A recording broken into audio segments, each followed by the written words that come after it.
আমাদের জামালপুর সদরের মুসলিমাবাদ এলাকা থেকে একটি বাস আনন্দ ভ্রমণের জন্য পার্বত্য চট্টগ্রাম এবং কক্সবাজার এলাকাতে যায়। তো এই বাসের মধ্যে এক ইয়াবা দম্পতি ছিল, যারা ইয়াবা ব্যবসার সাথে জড়িত আমরা জানতে পারি। তো এই বাসটি যখন গতকাল কক্সবাজার থেকে ব্যাক করছিল, আমরা গোয়েন্দা সূত্রের মাধ্যমে নিশ্চিত হই যে এই বাসের মধ্যে ইয়াবা আছে।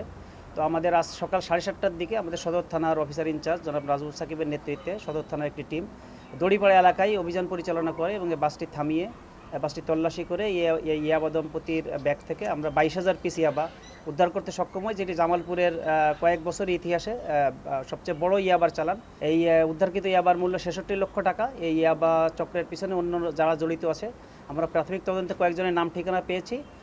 আমরা আশা করছি এই মাদক চালানের পিছনে যারা যারা জড়িত আছে সকলকে আমরা আইনের আওতায় আনতে সক্ষম হব। আপনার শাহিদা, তার বিরুদ্ধে অলরেডি 2টা মাদকের মামলা আছে 2020 সাল এবং 24 সালে। আর মতিন যে, তার বিরুদ্ধেও 2টি মামলা আছে, একটি 16 সালে, একটি